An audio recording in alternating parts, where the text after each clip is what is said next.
shar'an nojoiz bo'lgan amallardan biri shuki, sun'iy ravishda narxni oshirish. Odamlarni har kuni foydalanadigan kundalik mollari bor yoki oziq-ovqat mahsulotlarini bir kishi o'ziniki qilib olib, bir yurtda narxi oshgan paytda bozorni to'ldirib faqat o'zini mahsulotini sotish shar'an qoralanadi. Payg'ambarimiz janob Rasululloh sallallohu alayhi va sallam aytadilarki, "Man ihtakara fa huwa khati'un."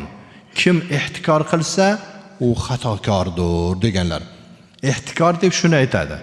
Bir yurtni mahsulotini hammasini sotib oladi. Bundan boshqani qo'lida u mahsulot qolmaydi va o'zi xohlagan paytda narxni o'ynatib sotadi. Ya tashqaridagi eshiklarni hammasini yopadi, faqat o'zi olib kirish ham shunga kiradi, xohlagan paytda narxini o'ynatib sotadi. Agar xalqqa zarar bo'ladigan bo'lsa, ihtikor bo'ladi.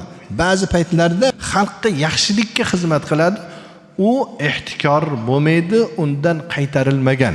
Mana misol uchun hozirgi kunda yozgi kunlarida, kuzgi kunlarida mahsulotlar, mevalar pishgan paytda katta-katta sovutqichlar bor.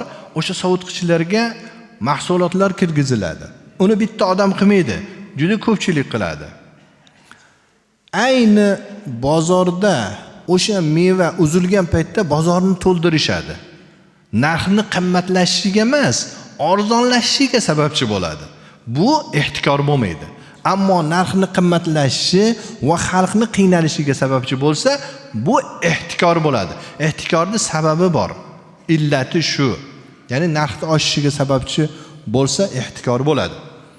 Payg'ambarimiz janobi Rasululloh sallallohu alayhi va sallam aytadilar: "Al-jalibu marzuqun wal muhtakiru mal'unun." Hadisni qarang. Mahsulotni tashqaridan jalb qilib keladigan tijoratchi rizqlanadi. Ihtikor qilguvchi la'natlangan deganlar. La'natlanish degani Allohning rahmatidan uzoq bo'lish.